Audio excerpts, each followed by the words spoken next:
예수님은 우리의 친구입니다. 근데 우리 실제 생활에서 예수님이 정말 우리의 친구가 되는지, 우리가 정말 예수님과 어떤 관계를 맺고 있는지 오늘 그 문제를 좀 살펴보려고 합니다. 성도 여러분, 신앙이 무엇인가요?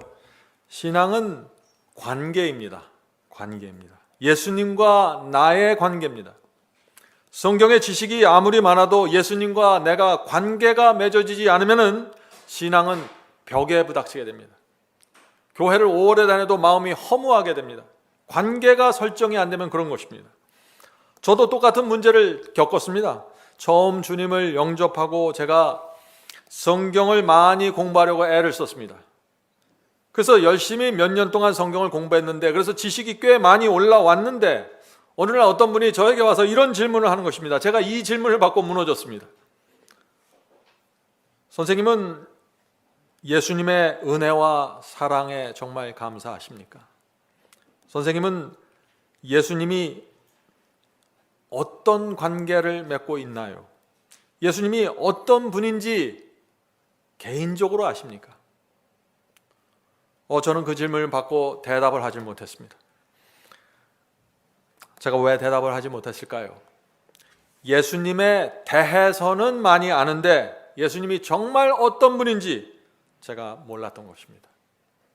예수님에 대한 많은 정보를 제가 갖고 있었습니다. 예수께서 베들레헴에서 태어났고 무엇을 하셨고 목수일을 하셨고 언제 침례를 받으셨고 언제 십자가에 가셨고 무슨 설교를 했는지 제가 다 알고 있었습니다. 지식은 충분했습니다. 그런데 예수님과 내가 어떤 관계인가를 물어보면 제가 할 말이 없는 것입니다. 지식은 있는데 관계가 없었던 것입니다.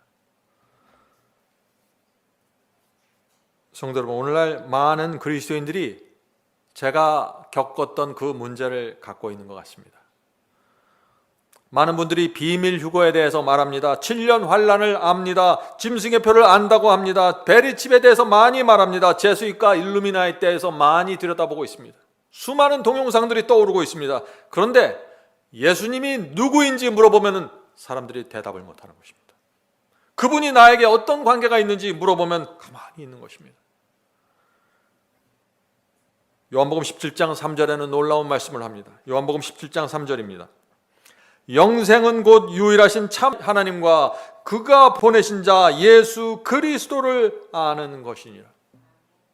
구원은 단순합니다.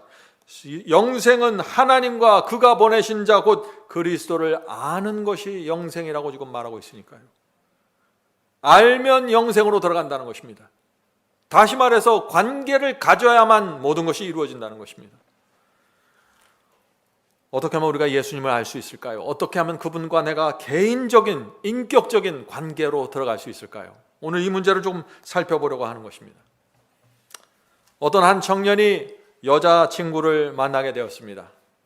그 청년은 성격이 내성적이고 데이트에 익숙지 않아서 여인과 만나는 것이 참 어색하고 힘들었습니다. 만나도 내가 무슨 대화를 할까? 어떻게 해야 되나? 무슨 옷을 입어야 되나? 모든 것이 불편했어요. 성도 여러분, 관계를 처음 시작할 때 모든 것이 불편합니다.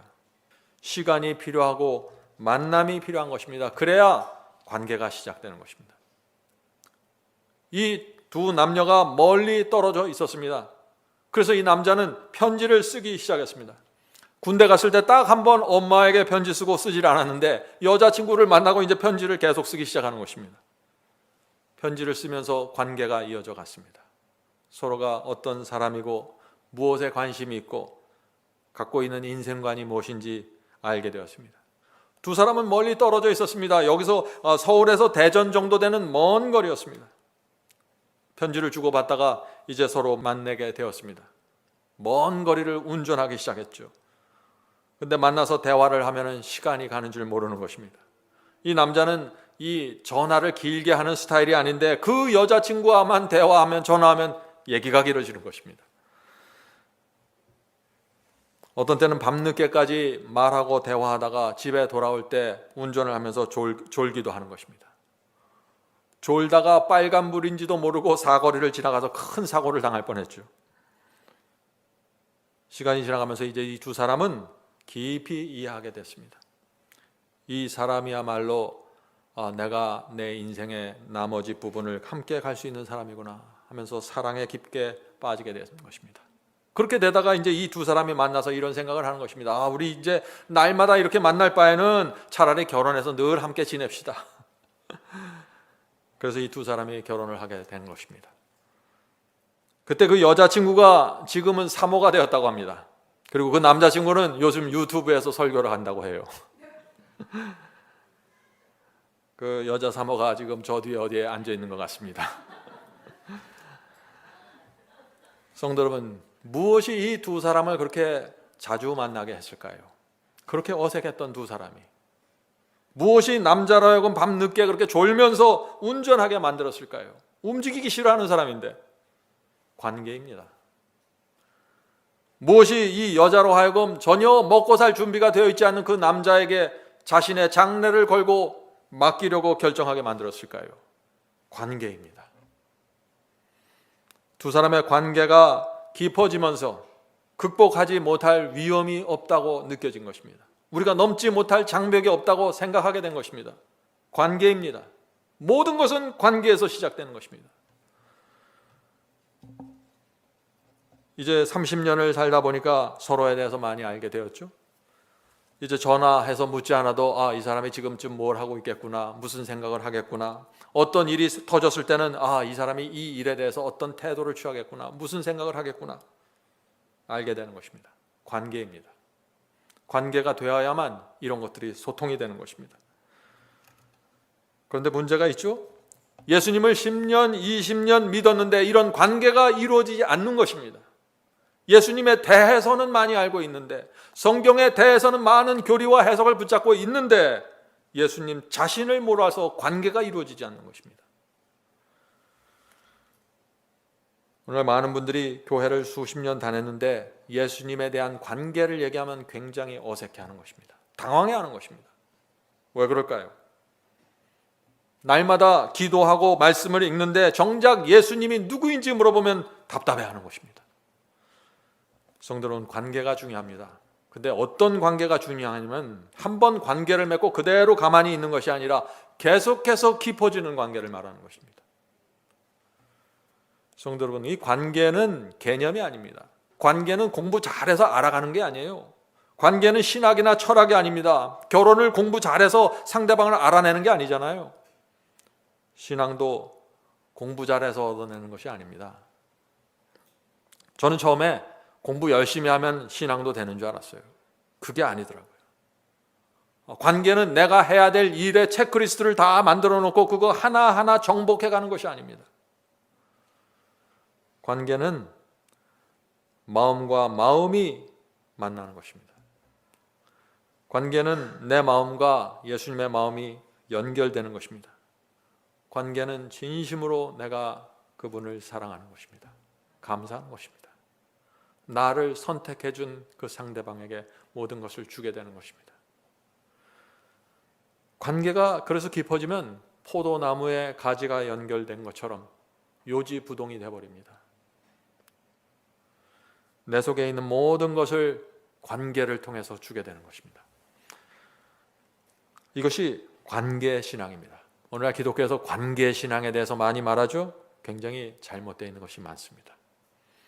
많은 분들이 관계신앙을 이런 식으로 표현합니다. 신앙은 관계입니다. 주님과의 관계만 잘 돼 있으면 죄는 염려할 필요 없습니다. 중요한 것은 관계이지 행위나 순종이 아닙니다. 여러분들 이런 말 들어보신 적 있으세요? 저는 그런 말을 많이 들어봅니다. 아마 그렇게 말하는 분들은요, 사랑을 해보지 않았던 분들 같습니다. 사랑이 무엇인지 알면은요, 엄청난 행위들이 쏟아져 나옵니다. 말도 안 되는 행위를 하면서 살게 됩니다. 사랑하기 때문에 그런 것입니다. 장미꽃도 사주고 그 비싼 장미꽃을 왜 사줘요? 한 송이도 아니고 여러 송이를. 낮에 만나면 됐지 왜 밤까지 전화를 해요? 말도 안 되는 행위들이 나오는 것입니다. 상상할 수 없는 결정들을 하게 되는 것입니다. 아니 더 두 사람이 어떻게 만나지? 저렇게 앞뒤가 안 맞는데, 밸런스가 안 맞는데 그거 어떻게 해요? 두 사람이 관계가 돼 있는데. 놀라운 열정이 나타나게 되는 것입니다. 진심으로 관계가 맺어지고 사랑하게 되면은 마음 전체를 상대방에 주면서 주변 사람들은 전혀 이해하지 못하는 결정을 하면서 살아가게 된다 하는 것입니다. 관계입니다. 오늘날 기독교에 들어온 이 관계신앙은 참 이상한 것입니다. 사랑을 해보지 않았던 사람들이 관계를 말하면 이렇게 돼요. 신앙에서 가장 중요하고 가장 바닥에 깔려있는 것이 뭐예요? 그리스도와 나입니다. 이거 빼놓으면 아무것도 없는 거예요. 사실은 내가 그리스도와 어떻게 연결되어 있는지, 이것이 신앙입니다. 신앙은 교리나 신조로 만들어질 수 없는 것입니다. 신앙은 내가 죄를 짓지 않아야지, 조심해야지, 노력해야지, 이게 신앙이 아니에요. 신앙은 관계입니다. 점점 깊어져가는 관계입니다. 이런 관계가 이루어지고 나면 어떻게 돼요? 죄와 세속이 떨어져 나가게 되는 것입니다. 관계에 의해서 떨어지는 것입니다.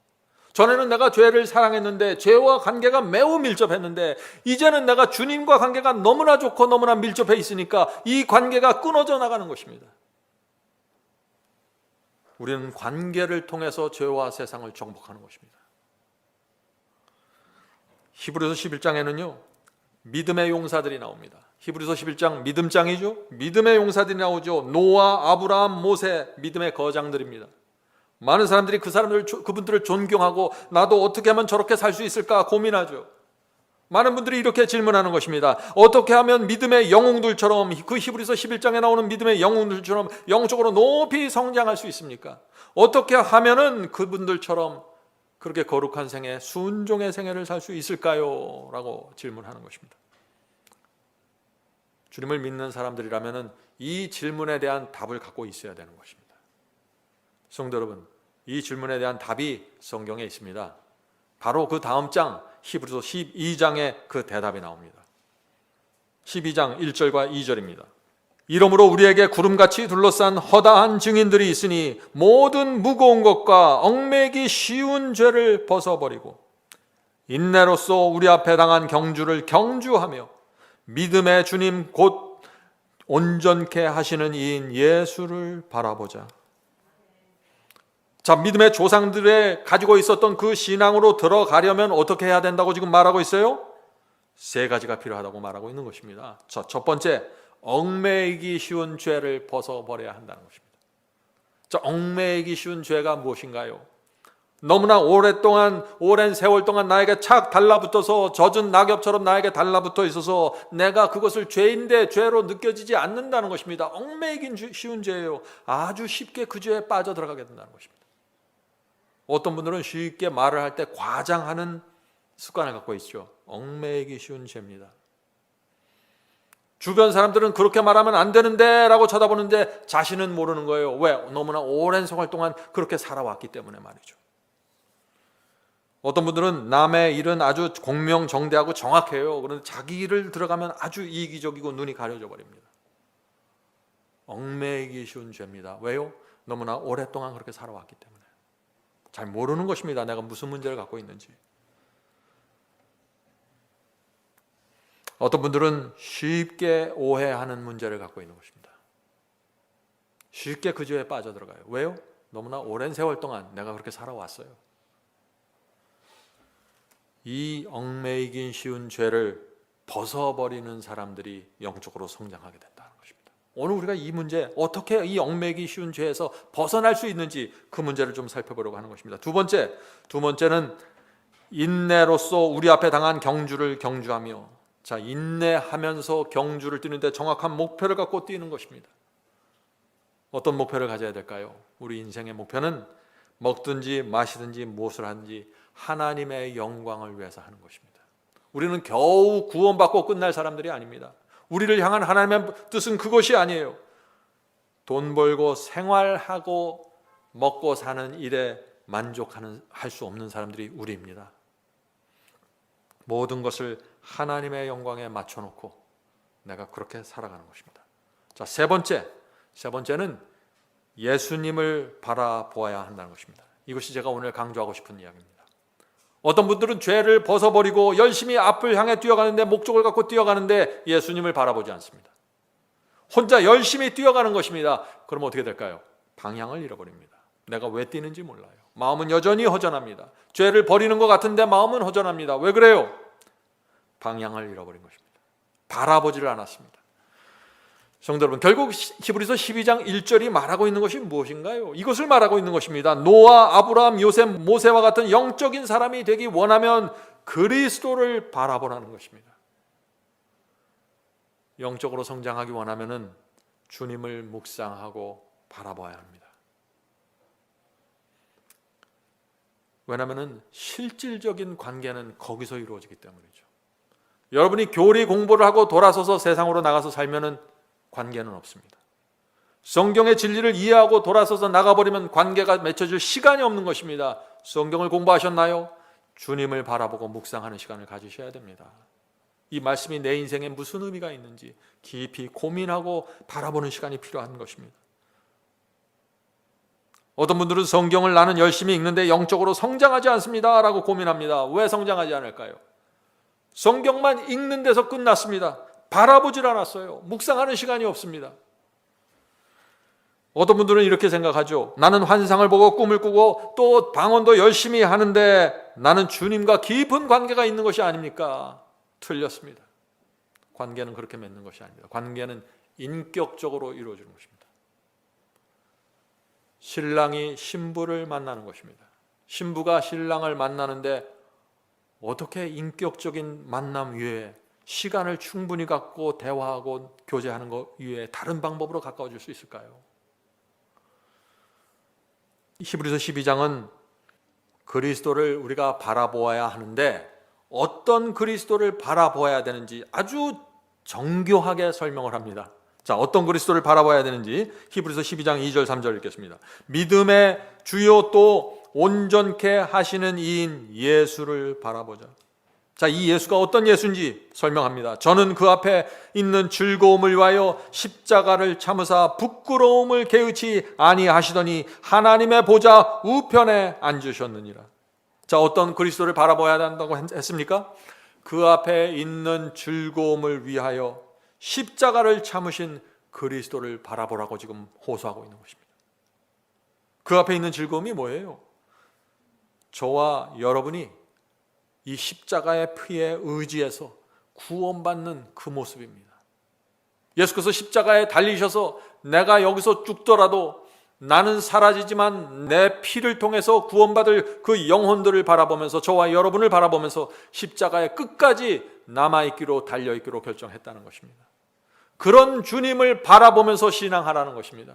그래야만 히브리서 11장의 믿음의 조상들의 신앙으로 들어갈 수 있다고 지금 말하고 있는 것이에요. 사탄과 인간 앞에서 벌거벗기고 조롱당하는 그 부끄러움을 끝까지 견디고 참기로 결정하신 그 주님, 그 주님을 내가 묵상하고 명상해야 된다는 것입니다. 주님은 우리의 연구 대상이 아닙니다.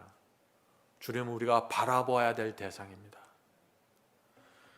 자, 계속해서 읽겠습니다. 히브리서 12장 3절 킹제임스 성경으로 읽겠습니다. 죄인들이 자기를 대적하여 이처럼 거역한 것을 견디어 내신 분을 깊이 생각할지라. 자, 깊이 생각하라고 그러죠. 어떤 분을 깊이 생각해요? 거역한 죄인들, 이 거역하고 배도한 이 죄인들을 끝까지 견디어 내신 그분을 깊이 생각하라. 지금 그 말을 하고 있는 것입니다. 계속해서 읽겠습니다. 이것은 너희가 너희 생각 속에서 지치고 기진하지 아니하게 하려 함이라. 이 말씀이 무슨 뜻입니까? 진리를 대적하고 거역한 이 사람들의 악을 끝까지 견디신 예수님을 깊이 생각하면은 그 결과 우리에게 무엇이 생긴다는 것이에요? 너희가 너희 생각 속에서 지치고 기진하지 아니하게 될 거야. 그 말을 하고 있는 것입니다. 악인을 끝까지 참아주시는 주님을 바라보아야만 지치지 않게 된다는 것입니다. 바라보지 않으면 혼자 뛰다가 다 무너지고 지쳐서 쓰러진다는 것입니다. 넘어지고 쓰러질 때마다 자학하지 않으려면 주님을 바라보는 것입니다. 왜? 악인들을 끝까지 견디고 사랑으로 붙잡고 돌아가신 그분을 바라볼 때 내가 그 안에서 위로를 받고 용기를 갖고 소망을 갖고 분투하면서 전진하게 된다는 것입니다. 이것이 히브리서 12장이 우리에게 주는 메시지입니다. 성도 여러분, 여러분은 주님을 바라보십니까? 바라보셔야 살 수 있는 것입니다. 여러분, 죄에 쓰러지고 넘어졌을 때, 세상에 시달려서 포기하고 싶은 마음이 머리끝까지 차오를 때 어떻게 하십니까? 끝까지 악인들을 견디고 참아주신 그리스도를 바라보라고 말하고 있는 것입니다. 바라보는 자는 다시 일어나서 전진하게 될 것입니다. 이것이 관계입니다. 성경이 말하고 있는 관계는 바로 이것이에요. 바라봄으로써 관계가 되고 관계를 맺음으로써 승리하게 되는 것입니다. 자, 그래서 우리는 우리와 관계를 맺어야 될 그분 예수 그리스도가 어떤 분인지 우리가 살펴봐야 한다는 것입니다. 이분이 정말 어떤 분인지, 내가 이분과 관계를 맺을 때 어떤 일이 생겨날 수 있는지 알아야 된다는 것입니다. 자, 주님은 어떤 분이실까요? 첫째, 주님은 우리의 인생을 아시는 분입니다. 주께서 우리의 머리털까지 세고 계시다고 말씀하고 있는 것입니다. 자, 마태복음 10장 29절 31절입니다. 마태복음 10장 29절 31절. 참새 두 마리가 한 앗사료에 팔리는 것이 아니냐. 자, 참새는 아주 싼 값에 팔리는 가치 없는 새들이었어요. 자, 그 새를 말씀하시면서 이렇게 얘기하는 것입니다. 그러나 너희 아버지께서 허락지 아니하시면 그 하나라도 땅에 떨어지지 아니하리니 너희에게는 머리털까지 다 세신 바 되었나니 두려워하지 말라. 너희는 많은 참새들보다 귀하니라. 예수님의 말씀이십니다. 성도 여러분, 이것이 우리가 믿는 주님이십니다. 주께서는 우리의 머리털까지 세시는 분입니다. 저 사람의 머리털은 몇 개고 저 사람의 머리털은 몇 개고 사람마다 그 다 다른 머리털 수를 정확하게 세신다는 것입니다. 무슨 뜻인가요? 그만큼 깊은 관심과 사랑을 갖고 지켜보고 있다는 것입니다. 그 값싼 참새가 한 마리가 떨어지지 않도록 지켜보신다는 것입니다. 성도 여러분, 이렇게 우리가 주님을 알면 머리털까지, 내 머리털까지 세고 계신 그분을 내가 알고 나면은 지금 뭐라고 얘기하는 거예요? 두려워하지 않게 된다는 것입니다. 주님을 알아야 두려움이 없는 것입니다.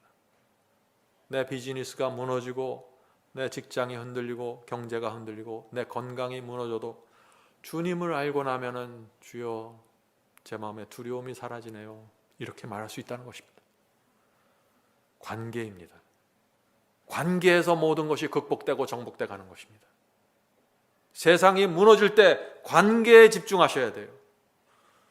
어떤 분들은 이런 질문을 하죠. 주께서 모든 것을 아시면 우리가 기도할 필요가 무엇입니까? 다 아시는데, 우리의 시련을 다 아는데 내가 일부러 그걸 다 알려드리고 보고서를 제출할 필요가 뭐가 있습니까? 기도를 왜 합니까? 우리가 그렇게 질문하는 것입니다. 일리가 있는 질문인가요? 우리가 기도할 때 주님께서 모르실까 봐 알려드리는 거 아니에요. 주님 이거 모르시죠? 이거 내가 알려드릴게요. 이게 기도가 아니에요. 머리털까지 세시는데 뭘 그걸 알려주려고 구구절절히 말해요. 어떤 때는 참 힘들면은 주님 아시죠? 그럼 되는 거예요. 다 알고 계시니까. 그게 관계예요. 병원에서 오늘날 내가 갑자기 암에 걸렸다는 진단을 받아도 나는 놀랄 수 있어요. 처음 알았으니까. 그런데 주님은 알고 계시다는 것입니다. 놀라지 않습니다. 두려워하지 않는다는 것입니다. 그래서 주께서 아실 때 우리 마음속에 두려움이 사라지는 것이에요. 왜? 주께서 나를 얼마나 사랑하는지 내가 알기 때문이죠. 우리가 기도하는 이유가 무엇입니까? 기도를 통해서 하늘 성소에 계신 그리스도를 내가 만나길 원하는 것입니다. 나의 모든 속마음을 털어놓고 주님의 뜻이 무엇인가요? 이런 상황이 벌어졌는데 이 상황에서 주님의 뜻은 무엇입니까? 지금 이런 일이 내게 생겼는데 주께서 내게 하고자 원하는 것은 무엇입니까? 주님의 뜻을 알면 제가 그대로 하겠습니다.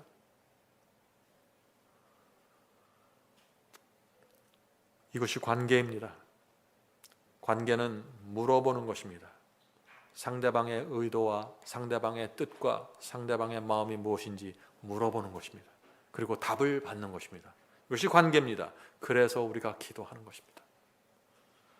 관계가 이루어지려면은 상대방이 내가 하는 경험을 이해하는지를 알아야 돼요. 그죠? 상대방과 내가 같은 경험을 공유할 때 우리는 관계가 분명하게 이루어질 수 있다는 것입니다. 자, 히브리서 5장 8절 읽겠습니다. 그가 아들이시면서도 받으신 고난으로 순종함을 배워서. 예수께서 순종을 어떻게 배웠어요? 고난을 통해서 배웠다는 것입니다. 우리가 순종을 배우는 그 과정 그대로 예수께서도 밟아 가셨다는 것이에요. 주께서 이 땅에 살면서 그래서 누구보다도 우리의 고난을 이해하시는 것입니다. 하나님의 말씀과 계명을 순종할 때 우리가 갖게 되는 고난, 고민, 고뇌 주께서 이해하신다는 것입니다. 우리가 하는 모든 경험을, 슬픔과 고통을 주께서 이해하신다는 것입니다. 물론 예수님은 말씀으로 이 세상을 창조하신 창조주 하나님이십니다. 그러나 그분께서 육신으로 이 땅에 오셨다는 것입니다. 말씀으로 세상을 창조하신 그분이 육신이 되셔서 이 땅에 인간으로 오셨다는 것입니다. 그래서 요한복음 1장 14절에 이 말씀이 있는 것입니다. 요한복음 1장 14절 말씀이 육신이 되어 우리 가운데 거하시며. 이 말씀은 놀라운 말씀이죠. 하늘에 계신 하나님께서 여인의 뱃속에 들어가서 10달 동안 쭈그려 앉으셔서 인간이 되셔서 나왔다는 것입니다. 그 의미와 의도와 목적이 무엇일까요? 우리와 같은 경험을 통과하기 원하신 것입니다. 예수님이 가장 자기 자신을 소개하기 원했던 표현이 있어요. 그건 뭐죠? 그것은 인자입니다. 사람의 아들이라는 것입니다. 사람의 아들. 여러분 아십니까?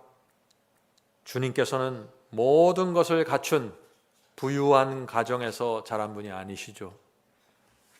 여러분 중에 마국간에서 태어난 분이 계십니까? 예수께서는 마국간에서 태어나셨습니다.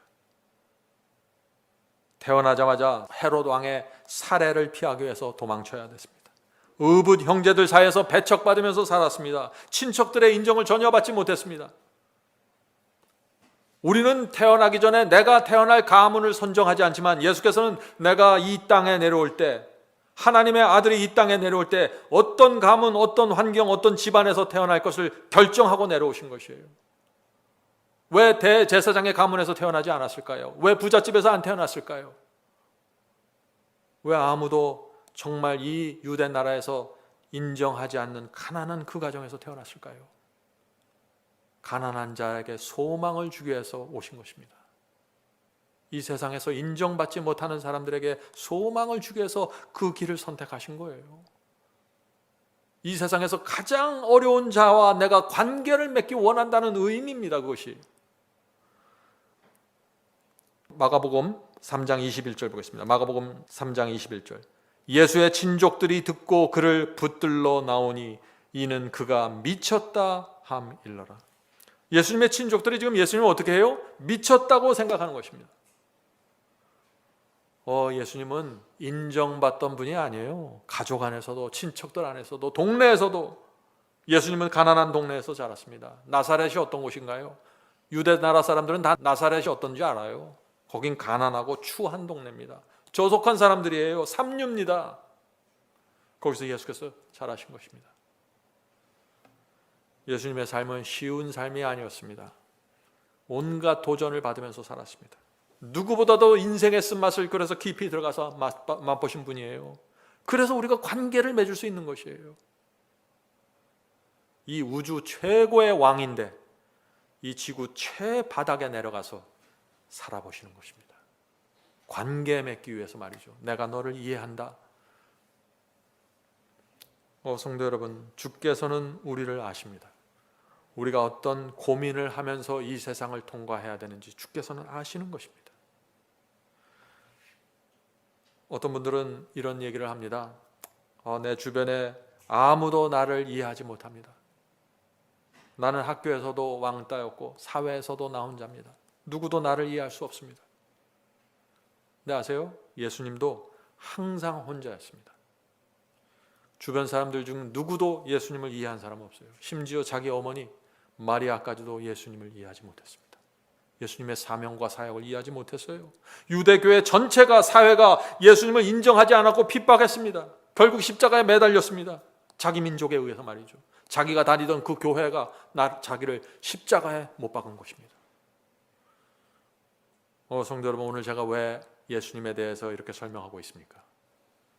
예수님과 관계를 맺기 원하기 때문입니다. 예수님이 누구인지를 알아야 관계가 맺을 수 있는 것입니다. 성도 여러분, 예수님은 정말 우리가 주님의 뜻대로 살려고 할 때 우리가 느끼는 고민과 고뇌를 이 세상 누구보다도 이해하십니다. 그래서 우리가 기도할 때 우리의 친구가 되셔서 우리를 도와주시는 것입니다. 우리의 마음을 위로해 주시는 것입니다. 예수님은 각계각층의 사람들과 다 관계를 맺을 수 있는 분입니다. 예수님은 어머니를 이해하십니다.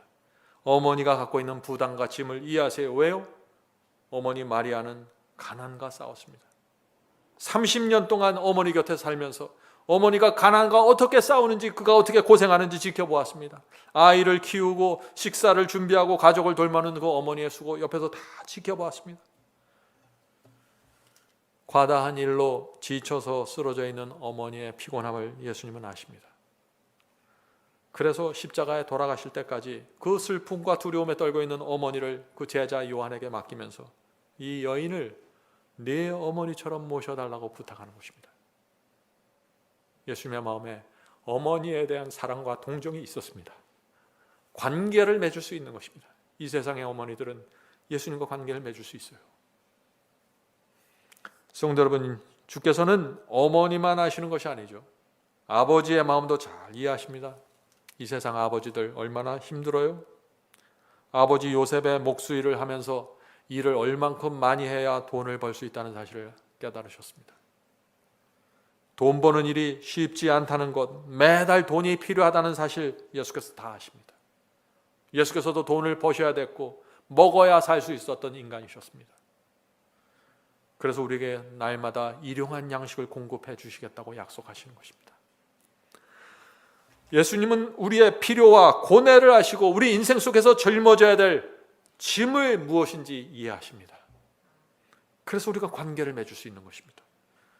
성도 여러분, 우리가 믿는 하나님, 우리가 당하는 모든 시련을 아십니다. 아실 뿐 아니라 돌봐 주신다고 약속하시는 것입니다. 인도해 주시는 것입니다. 성도 여러분, 여러분이 지금 어떤 처지에 있든지 간에 정말 원하기만 하면 주님과 관계를 맺을 수 있습니다. 더 이상 혼자 사지 마세요.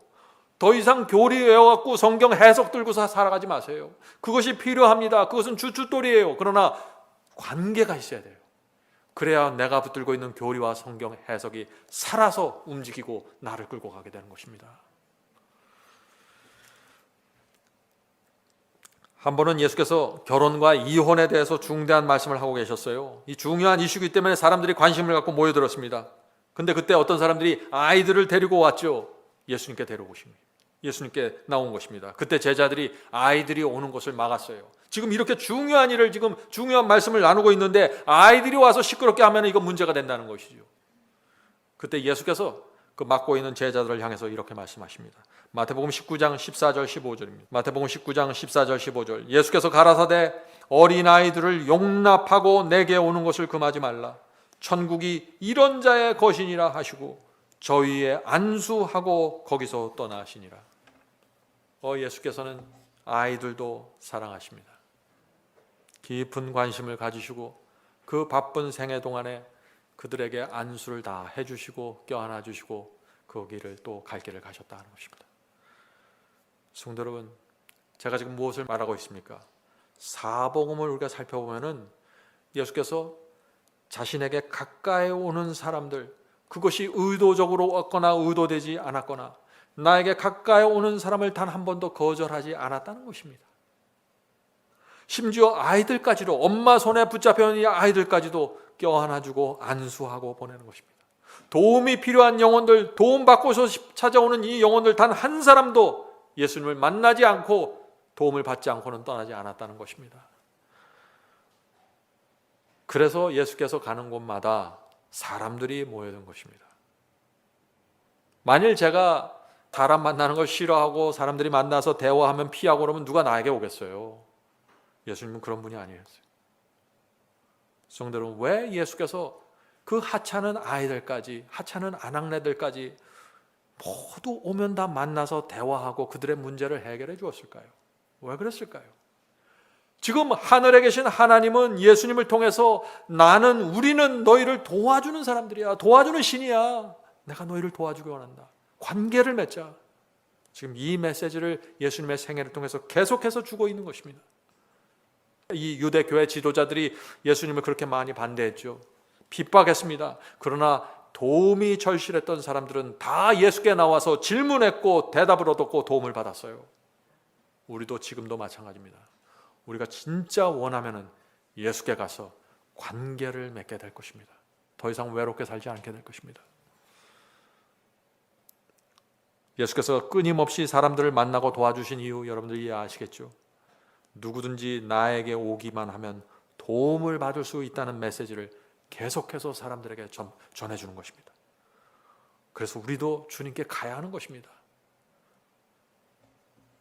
한 번은 유대교에서 중요한 사람이 주님을 찾아왔습니다. 그는 부자이면서 법관이었습니다. 예수께서 그동안 하찮하고 천박한 사람들, 어린아이들, 아낙네들만 만나주었는데, 병든 자만 만나주었는데 정말 이제 부자이고 법관인 이 사람까지 만나줄까? 예수께서는 만나주시죠.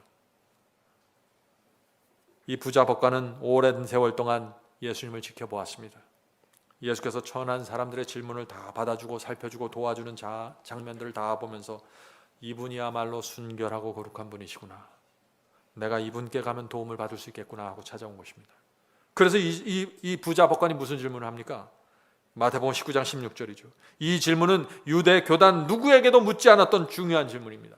이 부자 법관은 자존심 때문에 이 질문을 아무에게도 할 수가 없었어요.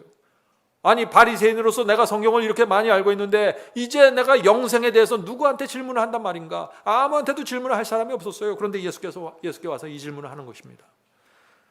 마태복음 19장 16절, 선생님이여 내가 무슨 선한 일을 하여야 영생을 얻으리까? 이 질문은 정말 자존심이 많이 상하는 질문입니다. 바리새인이고 부자고 법관이에요. 그런데 예수께서는 이 질문에 대해서도 자세한 대답을 해주십니다. 부자 법관이 예수님의 이 대답을 거절했죠. 그러나 예수님의 입장에선 그 영혼을 위해서 최선을 다하셨습니다.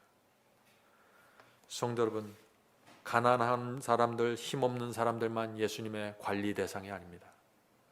어른이나 아이나 부자나 가난한 자나 노인이나 사춘기 청년들도 예수께서 만나주십니다. 오기만 하면 만나주시는 거예요. 하늘의 왕과 관계를 맺을 수 있다는 것입니다.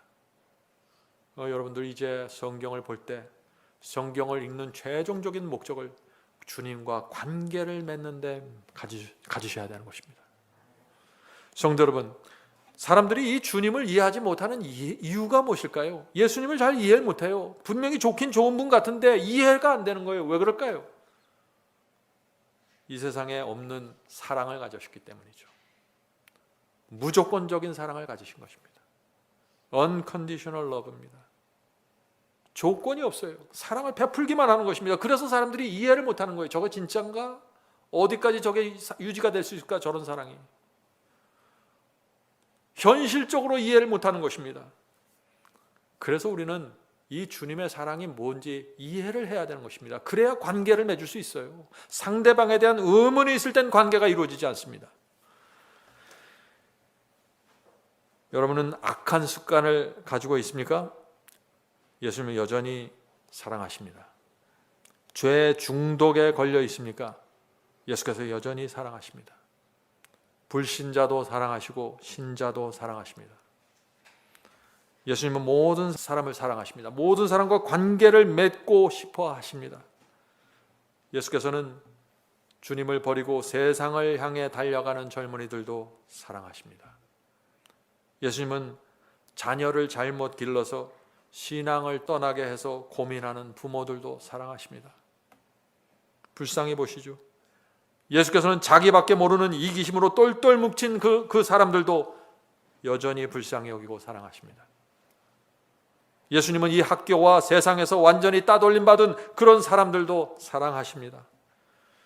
우리가 아무리 악하고 괴팍하게 보일지라도, 주변 사람들이 나를 전혀 이해하지 못할지라도 주께서는 사랑하십니다. 무조건적인 사랑입니다. 잊지 마세요. 우리의 상태가 어떠하냐에 따라서 예수님의 태도와 사랑이 결정되는 것이 아니에요. 많은 사람들이 그렇게 생각하고 있죠.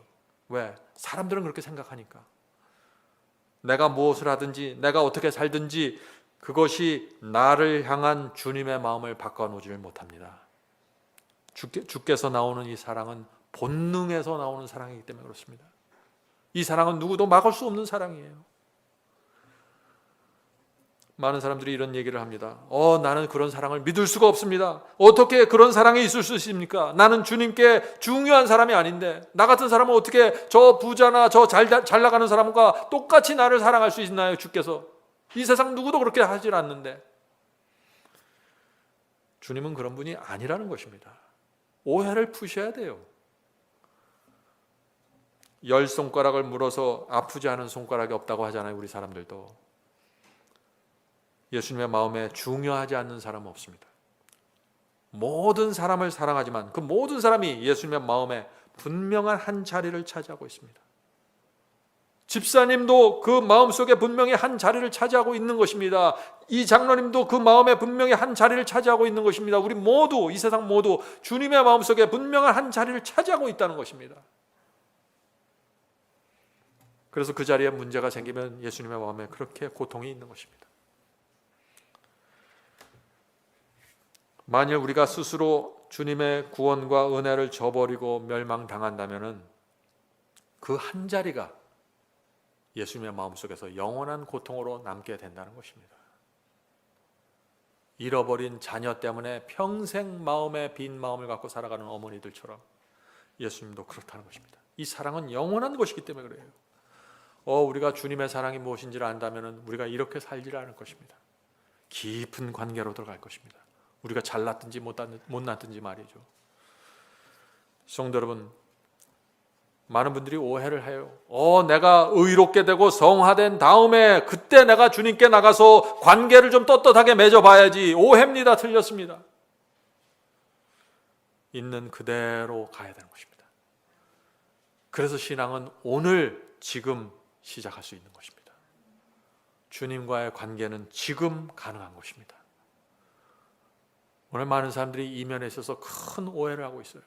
오늘 기독교에서 구약의 하나님은 무서운 하나님, 신약의 하나님은 사랑의 하나님, 이렇게 나눠서 생각하는 것이죠. 그것은 하나님을 이 더블 마인드, 이 외식하고 두 개의 마음을 갖고 있는 이상한 하나님으로 착각하는 것이죠. 하나님의 사랑은 항상 같습니다. 우리 부모의 사랑이, 자녀들에 대한 부모의 사랑이 항상 같은 것처럼 하나님은 말할 것도 없는 것이죠.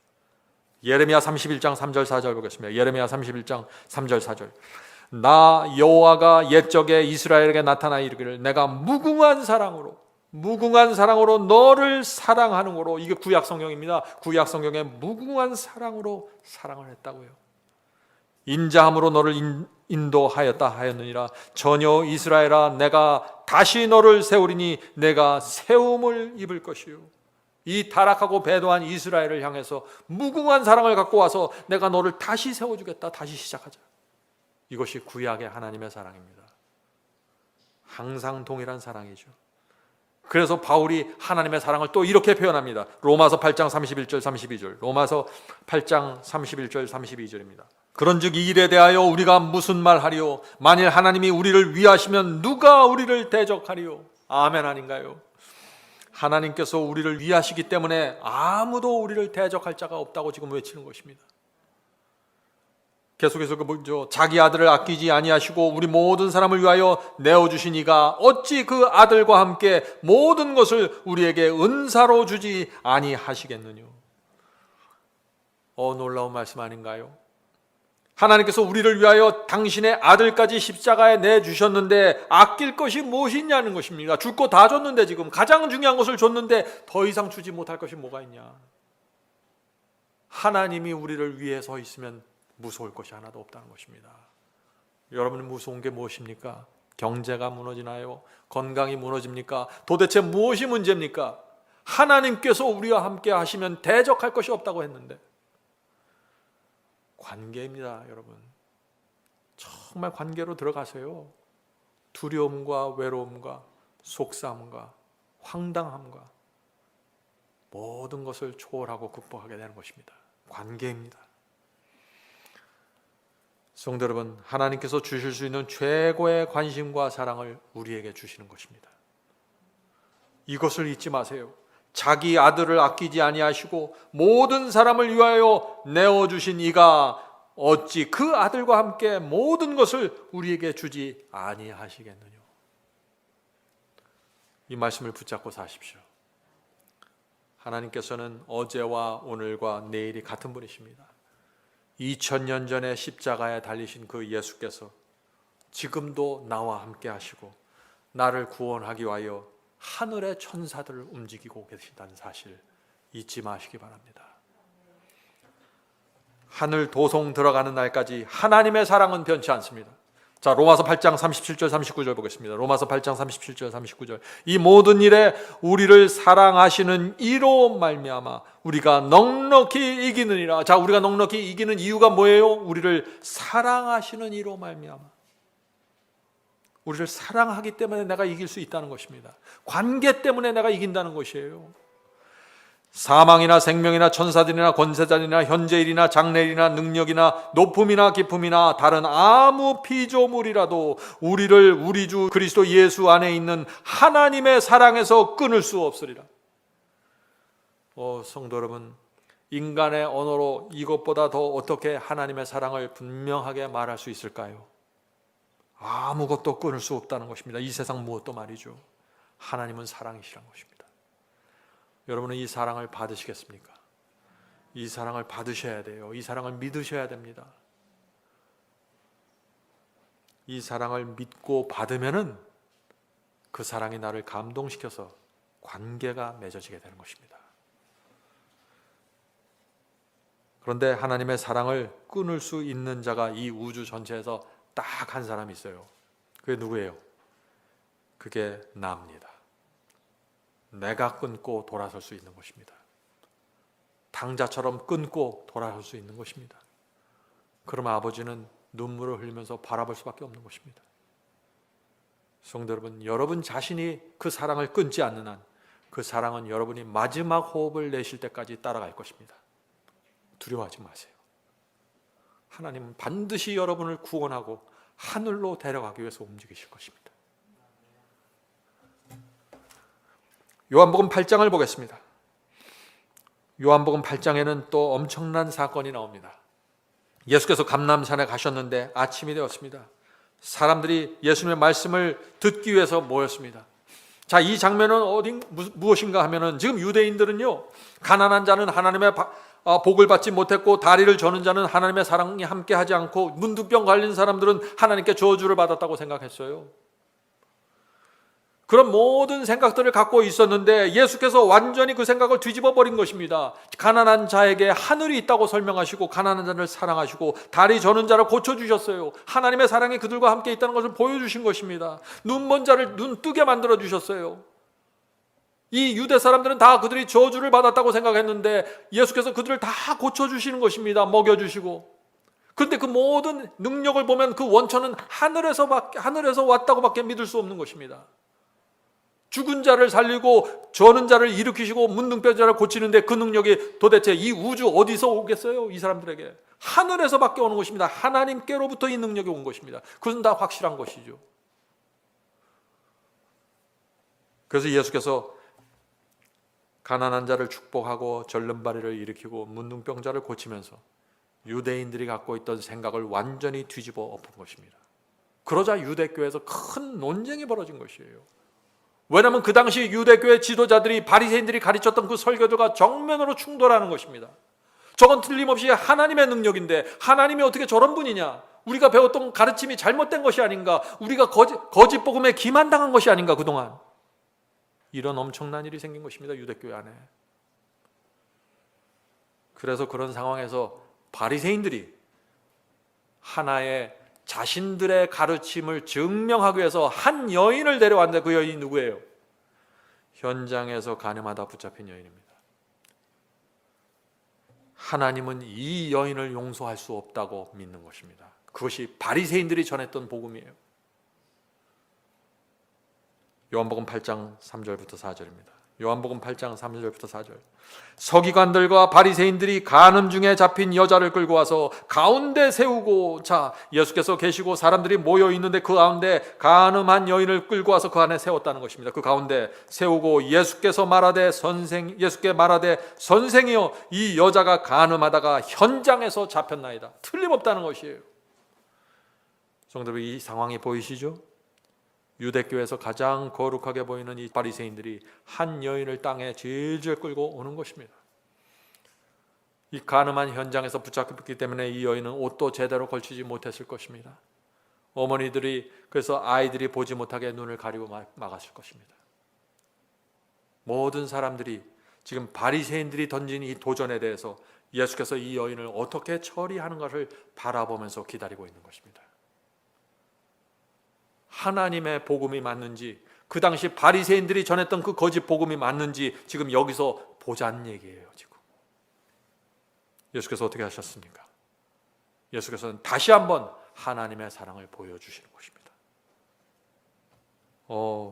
유대 교회 전체가 정죄하고 비난을 쏟아붓기에 넉넉한 큰 죄인을 붙잡아다 그 앞에 세운 것입니다. 자, 요한복음 8장 11절입니다. 요한복음 8장 11절. 예수께서 이렇게 대답하십니다. 예수께서 가라사대 나도 너를 정죄하지 아니하노니 가서 다시는 죄를 범치 말라 하시니라. 문둥병자를 일으키셨습니다. 눈먼 자를 뜨게 하셨어요. 죽은 자를 살리시는 이 예수께서, 이 예수님은 사람들이 다 생각하는 것입니다. 저 예수 그리스도와 하나님은 함께 하시는구나 라고 믿고 있는 것입니다. 그래서 예수께서 한마디 하면은 그것은 예수님의 말이 아니라 하늘에서 온 메시지로 받을 수밖에 없는 그런 상황이 펼쳐진 것입니다. 그런데 이 예수께서 부드러운 음성으로 나도 너를 정죄하지 않는다 지금 말씀하시는 것입니다. 다시 한번 유대교회를 뒤덮고 있는 복음이 뒤집혀지는 순간입니다. 충격적인 용서가 이루어진 것이죠.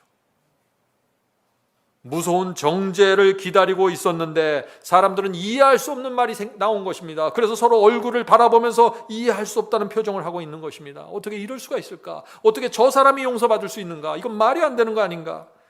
그때 예수께서 손가락으로 땅에 뭔가를 기록하기 시작하셨다고 했습니다. 요한복음 8장 7절부터 9절입니다. 요한복음 8장 7절부터 9절.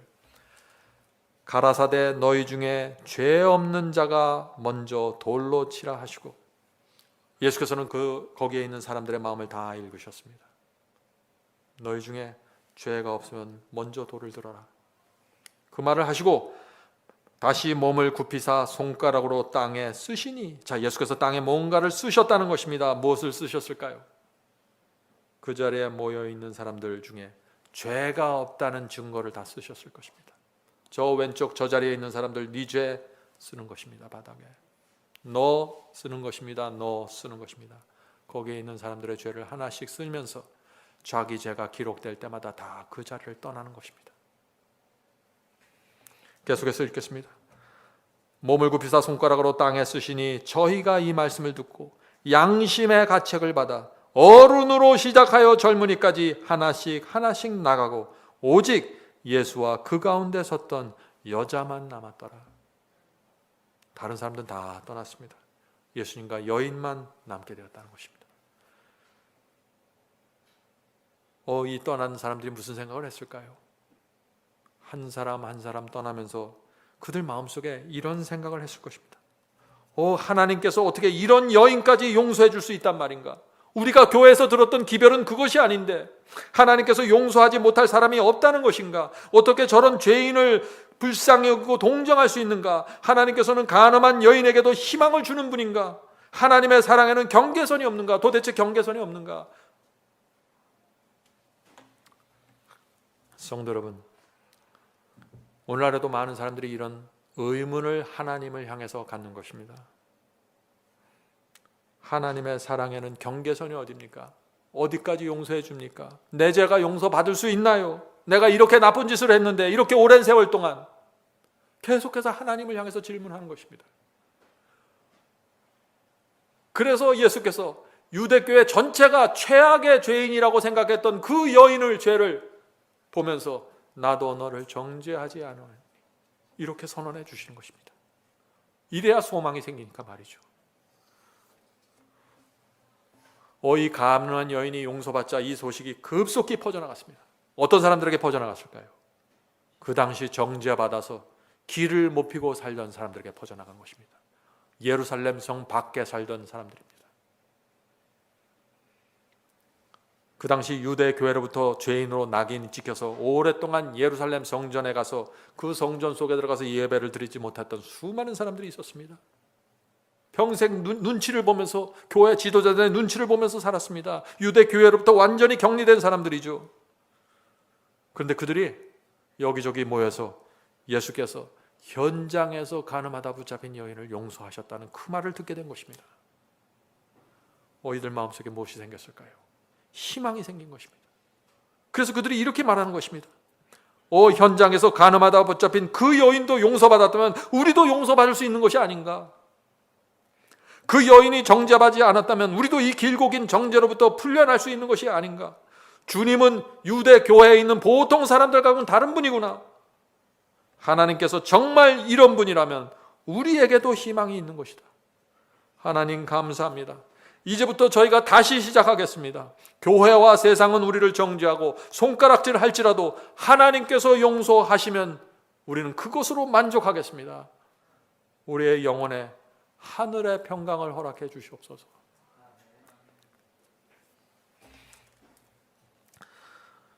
성도 여러분, 오늘 이 자리에 간음한 여인보다 더 큰 죄에 빠져 있는 분 계십니까?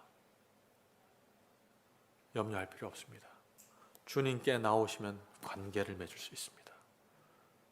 간음한 여인을 둘러싸고 있던 그 수많은 사람들 중에서 오직 그 간음한 여인, 그 죄인만이 예수님과 관계를 맺는 관계로 들어간 것입니다. 잘 생각해 보세요. 이게 무엇을 의미하는지. 예수께서는 죄인을 사랑하십니다. 저와 여러분을 죽도록 사랑하십니다. 그래서 어떤 죄라도 용서해 주실 수 있는 것입니다. 그 용서를 믿으셔야 돼요. 죄를 범하고 기도할 때 하나님의 용서를 있는 그대로 받으셔야 돼요. 그래야 관계가 이루어지는 거니까. 성도 여러분, 하나님께서 용서하지 못할 죄는 이 지구에 없습니다. 예수님은 보통 분이 아니십니다. 예수께서 말씀하셨죠. 나를 본 자는 하나님을 보았다고 했습니다.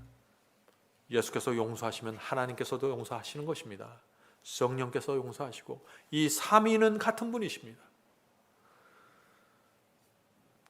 그래서 우리가 그분 예수님과 관계를 맺으면 하나님과 관계를 맺는 것이고 성령과 관계를 맺는 것입니다. 그 세 하나님께서 우리의 손을 잡으시고 우리의 인생을 인도해 주시는 것입니다. 시시때때로 우리의 양심 속에서 말씀하시고 책망하시고 지켜주시고 도와주시는 것입니다. 관계입니다. 이것이 관계입니다. 성도 여러분, 우리가 주님과 맺을 수 있는 이 관계 놓칠 수가 없는 것입니다. 반드시 관계를 가져야 되는 것입니다. 온 힘을 다해서 손을 뻗으시고 외치셔야 되는 것이에요. 가련한 문둥병자가 주님을 향해 외치셨듯이 그렇게 외치는 것입니다. 주여 도와주시옵소서. 제가 주의 도움이 필요합니다. 외면하지 않으십니다. 유대 땅 3년 반 동안 사시면서 누구의 외침도 거절한 적이 없어요.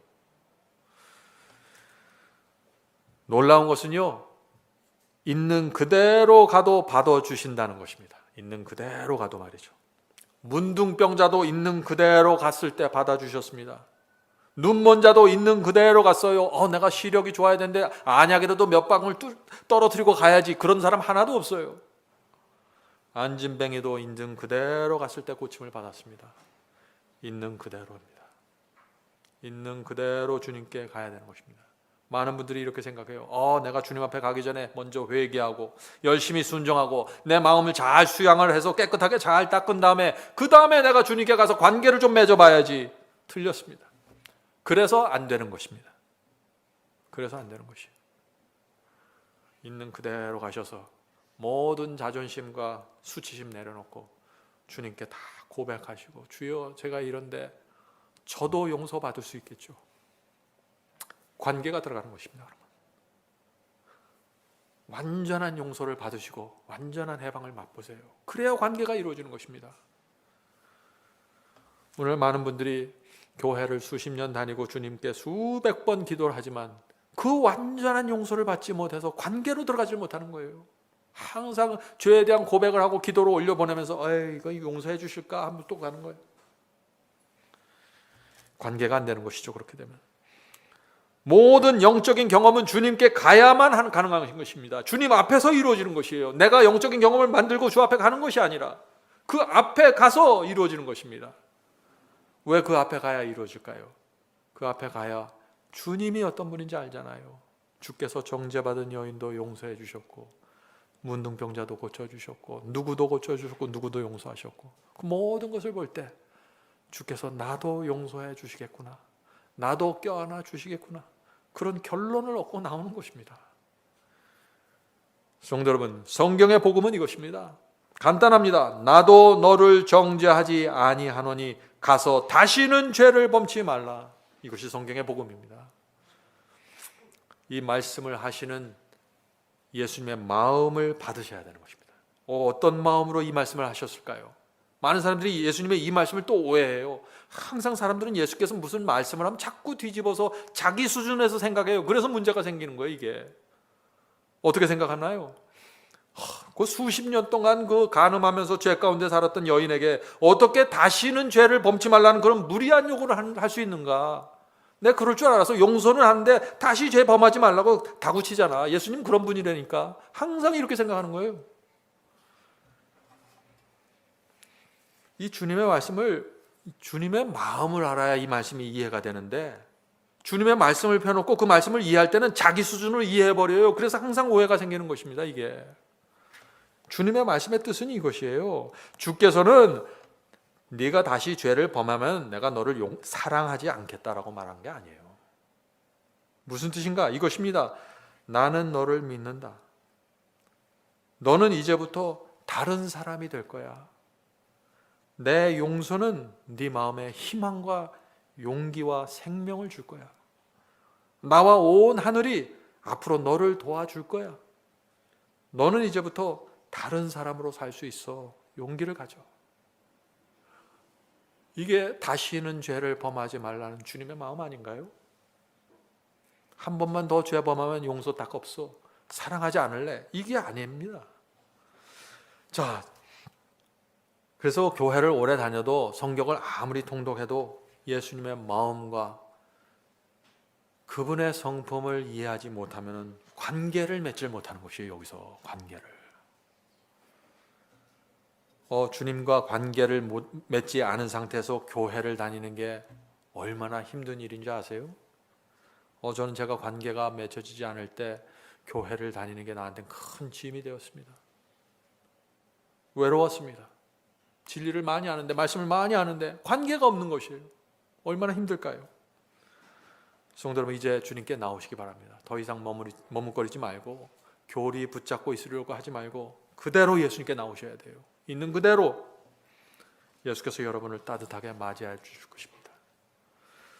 여러분은 이 가늠한 여인이 했던 것처럼 나쁜 습관을 극복할 수 있는 것입니다. 오랫동안 가져온 약점을 버릴 수가 있는 것이에요. 가서 다시는 죄를 범하지 말라는 이 주님의 말씀, 그 마음을 내가 온 마음으로 믿고 붙잡으면 승리가 가능한 것입니다.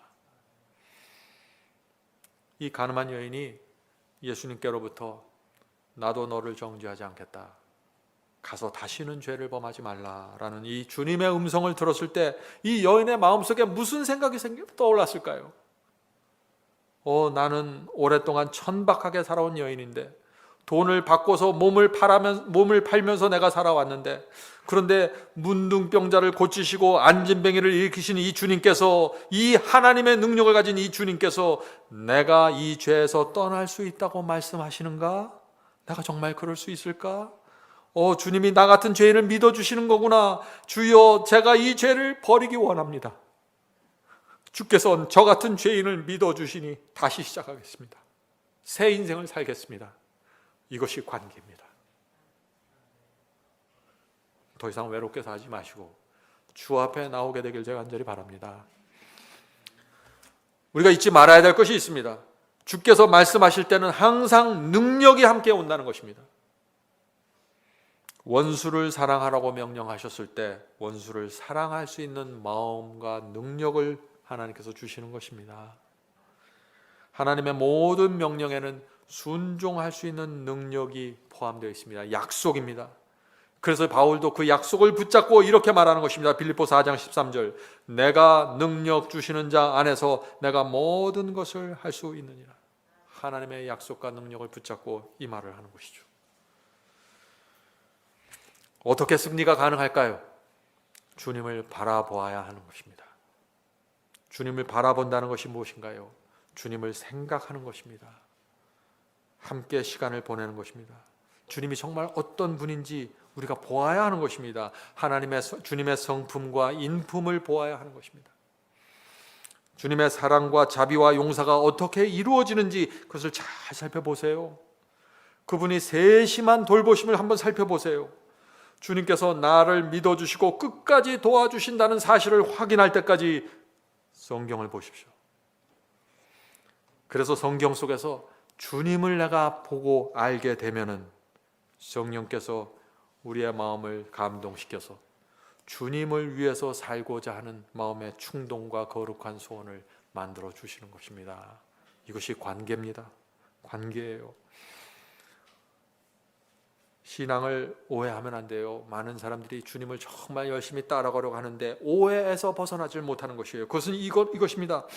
신앙을 어떻게 생각하냐면 내가 최대한 잘 조심해서 죄를 짓지 말아야지, 오늘 오전에 죄를 짓지 말아야지, 이렇게 생각하는 것입니다. 신앙 아니에요. 그거 열심히 내가 잘 노력해서 육신에서 뭐가 악한 욕망이 올라오면 잘 짓눌러야지.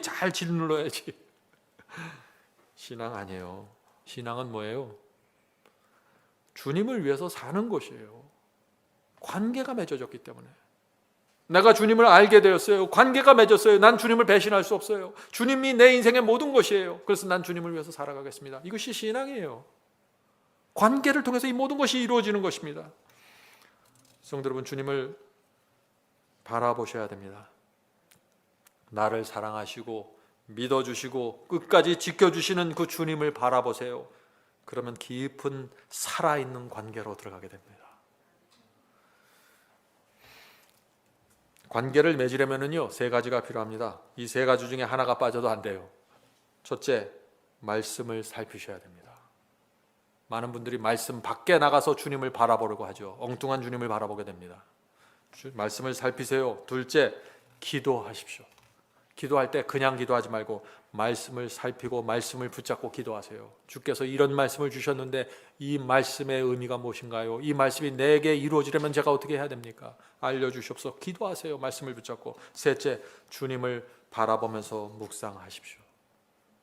말씀을 읽고 기도하고 금방 일어서 뛰쳐나가지 말고 말씀을 읽고 기도했으면 조용히 앉아서 잠시라도 주님을 바라보고 묵상하시는 시간을 꼭 가지세요. 왜? 주님을 믿는 것은 관계이기 때문에 그런 것이에요. 어떤 분들은 기도만 하려고 기도원 찾아가죠. 어떤 분들은 또 방에 앉아서 명상만 하려고 해요. 안 됩니다. 잘못되었어요. 말씀이 빠지면 길을 잃어버리는 것입니다. 말씀 안에서 기도하고 묵상하십시오. 그러면 주님이 제대로 보이게 될 것입니다. 관계로 들어갈 수 있는 것이죠. 우리는 이 세상에 가서 하늘에 올라갈 것입니다. 자, 예수님을 직접 얼굴과 얼굴로 대면하면 우리가 더 이상 예수님을 바라볼 필요가 없을까요? 아니죠. 우리는 여전히 예수님을 바라볼 수밖에 없는 것입니다. 왜요? 예수님을 알고 나면은 더 알고 싶기 때문에 그런 것입니다. 주님은 도대체 어떤 분이길래 이 엄청난 수천 년의 역사를 통해서 인류를 이렇게 구원해 내셨을까? 이 인간들이 예수님을 대해서 감사한 사람이 몇 사람 안 되는데, 예수님을 다 잡아 죽이려고 하고 핍박했던 사람들이 많은데 어떻게 예수님은 자기 목숨을 벌레보다 못한 이 인간들을 위해서 내주셨을까? 하늘에 가서도 계속해서 바라보는 거예요. 주님이 도대체 어떤 분인가? 주님의 마음에는 어떤 사랑이 있길래 이 구속의 역사를 단 한순간도 지치지 않고 끌어가셨을까? 하늘에 가면 그래서 우리가 영원토록 주님을 바라보게 되는 것입니다. 성도 여러분, 하늘 예루살렘에 들어가면 어떻게 될까요? 주께서 우리를 한 사람씩 부르실 것입니다. 한 사람씩. 단체로 불러갖고 너희는 저쪽, 너희는 이쪽, 이게 아니라 한 사람씩 부르실 것이에요. 근데 그냥 부르시는 게 아니라 우리의 이름을 기억하셔서 그 이름으로 부르시는 것입니다. 생각해 보세요. 하나님의 입에서 여러분의 이름이 나오는 것입니다. 내가 너를 태어날 때부터 지켜봤다 하면서 이름을 불러주시는 것입니다. 그때 감격이 어떠할까요?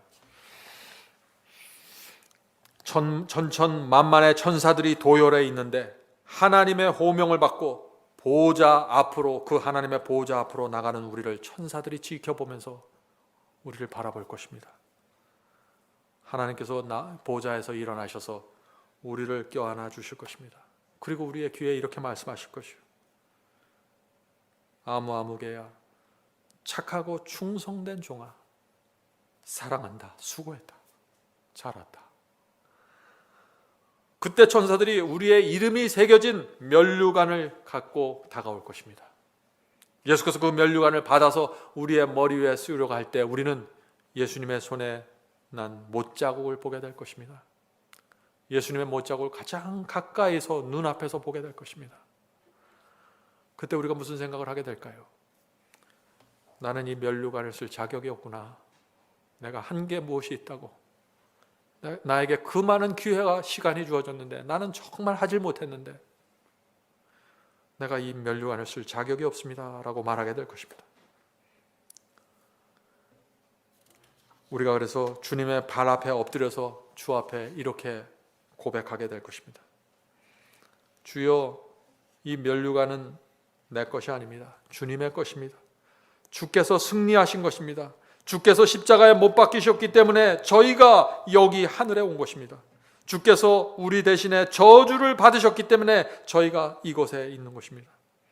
우리가 어떻게 이 면류관을 받을 수 있겠습니까? 주께서 우리를 용서하시고 믿어주시고 기다리시고 보살펴 주셨기 때문에 저희가 이 자리에 있는 것입니다. 주께서 우리를 구원하신 것입니다. 이렇게 말하면서 우리가 면류관을 거절하면은 예수께서 무엇이라고 하실까요? 얼굴에 환한 미소를 지으면서 이렇게 말씀하실 것입니다. 성도들이여, 이 면류관은 여러분의 것입니다. 나의 피로 이 면류관을 샀습니다. 완전한 대가를 내가 지불했습니다. 이 면류관은 그래서 여러분의 것입니다. 나는 기쁨과 감격으로 여러분에게 이 면류관을 씌워주고 싶습니다. 하늘에 온 것을 환영합니다. Welcome home. 그대들이 이 세상에 하늘 본향을 향해 나그네로 살았지 않는가? 내가 그 보상을 이 면류관으로 해주고 싶네. 성도 여러분, 하나님께서는, 주님께서는 우리에게 면류관 씌워주기를 기다리시는 분입니다. 더 깊은 관계를 맺기 원하십니다. 여러분이 관계를 맺고 오셨더라도 이제부터 더 깊이 들어가시길 바랍니다. 더 이상 혼자 사지 마시고 주님과 함께 동행하시게 되길 바랍니다. 예수님 안에서 이 세상 어디에도 없는 행복과 만족을 누리게 되길 바랍니다. 이 교회 안에서 그런 하늘의 역사가 이루어지게 되길 전 간절히 바라는 것입니다. 성령께서 우리 모두를 그날까지 끝까지 인도하시고 지켜주시길 간절히 바랍니다. 하늘에 계신 아버지, 주님의 사랑과 은혜를 생각하면 저희 마음이 먹먹해집니다. 이제 주님에 대한 오해를 벗을 수 있도록 도와주시옵소서. 예수님의 사랑과 은혜를 있는 그대로 볼 수 있도록 도와주시옵소서. 우리의 눈을 열어주시옵소서. 모든 오해의 어둠을 거두어 주시옵소서. 그래야만 저희가 주님께 나가 관계를 맺을 수 있습니다. 주여, 성령을 통해서 이 시간에 저에게 오셔서 저희의 마음속 깊은 곳에 감추어져 있는 하나님에 대한 오해와 의문을 제거해 주시고 하나님을 있는 그대로 볼 수 있도록 도와주시옵소서. 관계가 필요합니다. 주여, 저희가 더 이상 이렇게 외롭게 살고 싶지 않습니다. 주님과 관계를 맺고 늘 교통하면서 주님께 묻고 답을 얻으면서 살기 원합니다. 하늘에 계신 아버지, 이 시간에 성령께서 특별히 역사해 주셔서 있는 그대로 저희가 주 앞에 나가 주님을 바라볼 수 있도록 도와주시옵소서. 이제 더 이상 내 생각과 내 고집에, 내 이기심에 사로잡히지 않고 간음한 여인이 용서받은 그 모습을 기억하면서 주 앞에 나갈 수 있도록 도와주시옵소서. 저희가 소망을 갖고 주 앞에 나갑니다. 주여, 저희를 받아주시고 저희와 관계를 맺어주시고 주께서 허락하신 모든 축복 안으로 들어갈 수 있도록 도와주시옵소서. 신앙이 실제가 돼서 저희 마음속에서 역사해서 이 세상을 주님의 손을 잡고 살아갈 수 있도록 도와주시옵소서. 하늘의 화평이 필요합니다. 늘 평강 가운데서 주 안에 거하는 그 신앙의 비결 배울 수 있도록 도와주시옵소서. 하늘에 계신 아버지, 이 시간에 각처에 흩어져 있어서 기도하는 성도들에게 함께하여 주시고 오랫동안 주님을 믿었고 따랐지만 아직 배우지 못한 그 한 가지를 이번 기회에 정확하게 마음에 채워질 수 있도록 도와주시옵소서. 예수님의 이름으로 간절하게 기도드립니다. 아멘.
이것으로 오늘 예배를 마치겠습니다. 설교 말씀에 대한 감동이나 소감을 웹사이트 하단 게시판에 남겨주시면 감사하겠습니다. 사시는 지역 또는 나라와 함께 간증을 남겨주시면 우리 모두에게 큰 위로와 격려가 될 것입니다. 마지막 사명 사역을 위해 헌금하시기 원하시는 분들은 웹사이트 상단 헌금함에 드려주시기 바랍니다. 성도 여러분의 헌금은 복음을 전파하는 일에 소중히 사용됩니다. 그럼 다음 주 이 시간에 다시 뵙겠습니다. 마지막 사명 인터넷 교회 교우 여러분, 하나님의 은혜와 평강이 함께 하시길 간절히 바랍니다.